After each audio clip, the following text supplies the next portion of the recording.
ರಾಜ್ಯ ರಾಜಕಾರಣದಲ್ಲಿ ಅದರಲ್ಲೂ ಕಾಂಗ್ರೆಸ್ ಪಾಳ್ಯದಲ್ಲಿ ಇವತ್ತೂ ಕೂಡ ಈ ಪವರ್ ಶೇರಿಂಗ್ ವಿಚಾರಕ್ಕೆ ಸಂಬಂಧಪಟ್ಟಂತೆ ಅನೇಕ ಬೆಳವಣಿಗೆಗಳಾಗಿವೆ. ಮತ್ತೊಂದು ಕಡೆಯಲ್ಲಿ ಗುರುಮಟ್ಕಲ್ನಲ್ಲಿ ಆರ್ಎಸ್ಎಸ್ನ ಪಥಸಂಚಲನ, ಆ ಮೂಲಕ ಆರ್ಎಸ್ಎಸ್ ಚಟುವಟಿಕೆಗಳಿಗೆ ನಿರ್ಬಂಧ ಹೇರಲಿಕ್ಕೆ ಪ್ರಯತ್ನ ಮಾಡಿದ್ದ ಸಚಿವ ಪ್ರಿಯಾಂಕ್ ಖರ್ಗೆ ಅವರಿಗೆ ಟಕ್ಕರ್ ಕೊಡಲಾಗಿದೆ. ಈ ಎರಡೂ ವಿಚಾರಗಳನ್ನು ಇವತ್ತಿನ ಮಹಾಭಾರತದಲ್ಲಿ ಚರ್ಚೆ ಕೈಗೆತ್ತಿಕೊಳ್ಳಬಹುದಾಗಿತ್ತು. ಆದರೆ ನಿನ್ನೆ ಧರ್ಮಸ್ಥಳದ ವಿಚಾರದಲ್ಲಾದಂತಹ ಬೆಳವಣಿಗೆಗಳ ಚರ್ಚೆ ಅಪೂರ್ಣವಾಗಿತ್ತು.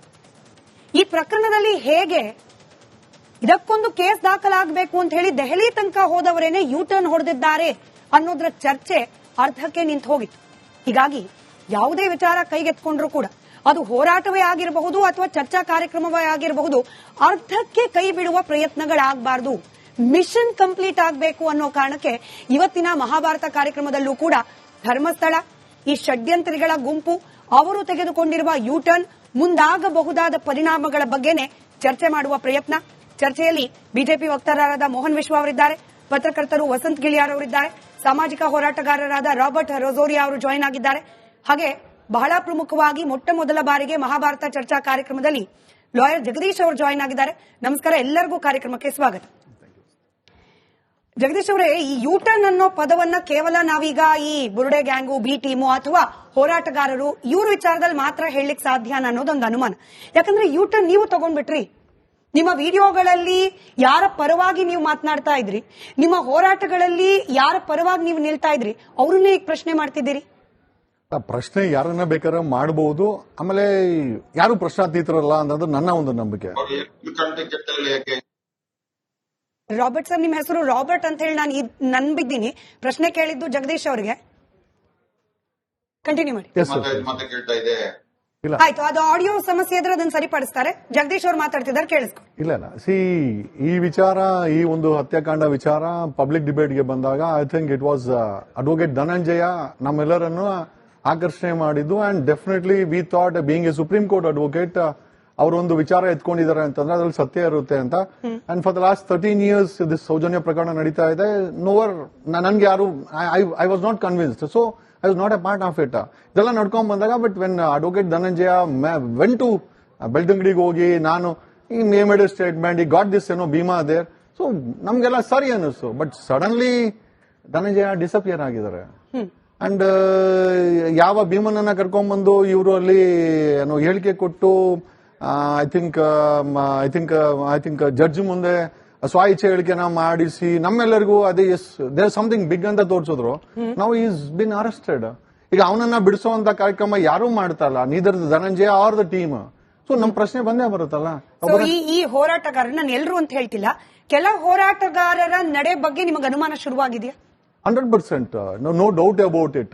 ಈಗ ಯಾರೋ ಒಬ್ಬ ಒಂದು ಸ್ಯಾಟಲೈಟ್ ಓನರ್, ಚಾನಲ್ ಓನರ್ ಒಂದು ಪ್ರೈವೇಟ್ ಚಾನಲ್ ಅಲ್ಲಿ ಕೂತ್ಕೊಂಡು ಇದೇ I think if I am not wrong Mahesh Timarodi ಅವರನ್ನ ಮತ್ತೆ ಗಿರೀಶ್ ಮಠಣ್ಣ ಪ್ರಶ್ನೆ ಮಾಡಿದಾಗ, ಕೆಟ್ಟ ಪದಗಳನ್ನ ಬಯಸಿದಾಗ ವಿ ವರ್ ಆಸ್ಕಿಂಗ್ ಇದ್ರ ಮೇಲೆ ಒಂದು ಕ್ರಮ ಆಗುತ್ತೆ, but we never saw it. So ನಮ್ಗೆ ಪ್ರತಿ ಒಂದು ಹಂತದಲ್ಲೂ ಕೂಡ ಕಾಡ್ತಾರಂತ ಪ್ರಶ್ನೆ ಏನಂತ. ಅಂಡ್ ಅಫ್ಕೋರ್ಸ್ ಜಯಂತ್ ನನ್ಗೆ ಬಂದು ಭೇಟಿ ಮಾಡಿದ್ರು. ನಾನು ಜಯಂತ್ ಬಂದಾಗೂ ಸಹ, because I don't want to hide it, ನಾನು ಪಬ್ಲಿಕ್ ಮುಂದೆ ನಾನು ಯಾವ್ದನ್ನ ಹೈಡ್ ಮಾಡಕ್ಕೆ ಇಷ್ಟ ಆಗಲಿಲ್ಲ.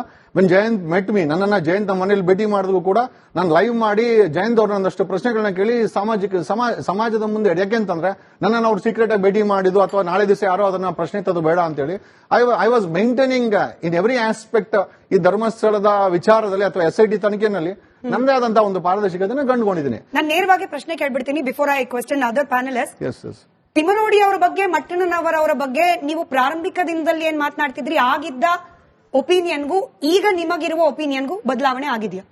Definitely, why not? ಈಗ ಅನುಮಾನಗಳು ಬಂದಿದೆಯಾ ಅವ್ರ ಬಗ್ಗೆ? ಅಲ್ಲ, ನನಗೆ ಅನುಮಾನ ಏನಕ್ಕೆ ಬಂದಿದೆ ಅಂತಂದ್ರೆ, ಈ ಅಡ್ವೊಕೇಟ್ ಧನಂಜಯ ಅವ್ರನ್ನ ಕರ್ಕೊಂಡ್ ಬಂದಿದ್ದ ಕೇಸ್ಗೆ if I am not wrong Jayant ಹೇಳಿದ್ದೇನು ಅಂತಂದ್ರೆ ಇದೇ ಮಠಣ್ಣ ಹೋಗಿ ಭೇಟಿ ಮಾಡಿ ಕರ್ಕೊಂಡ್ ಬಂದ್ರು ಅಂತ. ಈ ಸಡನ್ ಆಗಿ ಧನಂಜಯ ಡಿಸಪಿಯರ್ಸ್ ಅಂದಾಗ definitely I was not following neither Thimarodi ಅವ್ರನ್ನ ಫಾಲೋ ಮಾಡ್ತಾ ಇಲ್ಲ, neither I was following this I think Mattannavar. ನನಗೆ ಇಬ್ರು ಕೂಡ ಪರಿಚಯ ಇಲ್ಲ. ನಮಗೆ ಒಬ್ಬ ವಕೀಲರಾಗಿ ಧನಂಜಯ ಅವರ ಮೇಲೆ ಆತ್ಮವಿಶ್ವಾಸ ಇತ್ತು, ಆಮೇಲೆ ಗೌರವ ಸಹ ಇತ್ತು. ಅವ್ರು ತಗೊಂಡಿದ್ದಾರೆ ಏನೋ ಒಂದು ಒಳ್ಳೇದಾಗುತ್ತೆ ಅಂತ ನಾವೆಲ್ಲ ನಂಬಿದ್ವಿ. ಸರಿ, ರಾಬರ್ಟ್ ಅವರು ಇದ್ದಾರಾ ಸಂಪರ್ಕದಲ್ಲಿ? ಅವ್ರಿಗೆ ನನ್ನ ಧ್ವನಿ ತಲುಪ್ತಾ ಇದೆಯಾ? ರಾಬರ್ಟ್ ಅವರೇ, ನೋಡಿ, ಯಾರು ನಿಮ್ಮ ಬೆಂಬಲವಾಗಿ ನಿಮ್ಮ ಹೋರಾಟದ ಧ್ವನಿಯಾಗಿ ಜೊತೆಲಿ ಬಂದಿದ್ರು ಅಂತವರಲ್ಲಿ ಅನೇಕರಿಗೆ ಇದೀಗ ಅನುಮಾನ ಶುರುವಾಗ್ತಾ ಇದೆ. ನೀವು ನಿಜವಾಗ್ಲೂ ಹೋರಾಟ ಸೌಜನ್ಯ ಅಥವಾ ಸೌಜನ್ಯ ರೀತಿಯ ಅನೇಕ ಹೆಣ್ಣು ಮಕ್ಕಳಿಗೆ ಕೊಡಿಸೋದೊಂದೇ ಉದ್ದೇಶ ಆಗಿದ್ದಿದ್ರೆ ಇವತ್ತು ಇಂಥದ್ದೊಂದು ಯೂ ಟರ್ನ್ ತೆಗೆದುಕೊಳ್ತಿರ್ಲಿಲ್ಲ. ಯೂ ಟರ್ನ್ ತೆಗೆದುಕೊಂಡ್ರು ಕೂಡ ಕೇವಲ ಮಟ್ಟಣ್ಣ, ತಿಮರೋಡಿ, ವಿಠಲ, ಜಯಂತ ಇವರ ರಕ್ಷಣೆಗೆ ಮುಂದಾಗ್ತಿರ್ಲಿಲ್ಲ, ಭೀಮನನ್ನು ಕೂಡ ರಕ್ಷಣೆ ಮಾಡ್ಲಿಕ್ಕೆ ಮುಂದಾಗ್ತಿದ್ರಿ. ಹೀಗಾಗೇನೆ ಈ ಹೋರಾಟದ ಉದ್ದೇಶದ ಬಗ್ಗೆನೆ ಮತ್ತೆ ಮತ್ತೆ ಪ್ರಶ್ನೆ.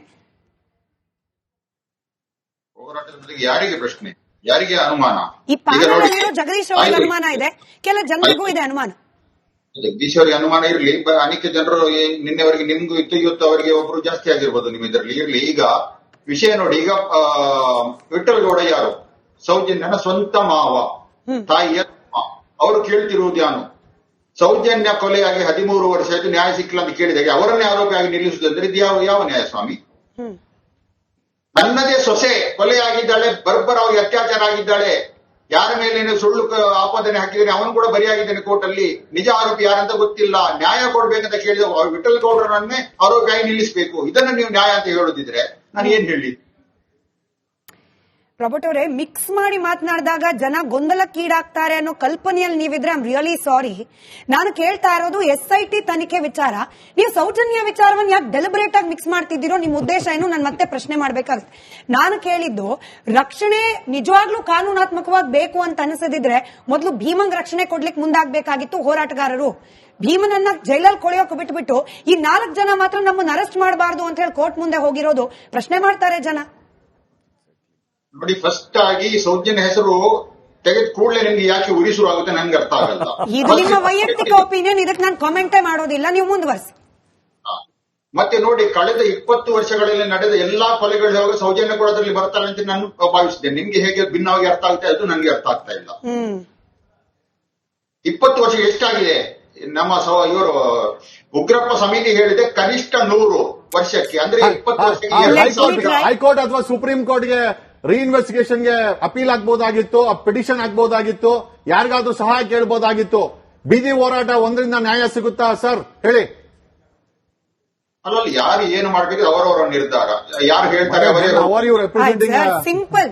ಮೂರನೇ ಸತಿಗೆ ಈ ಡಿಬೇಟ್ ನಲ್ಲಿ 3ನೇ ಸತಿಗೆ ನಿಮಗೇನೆ ಪ್ರಶ್ನೆ ರಿಪೀಟ್ ಮಾಡಿ ಕೇಳ್ತಾ ಇದ್ದೀನಿ.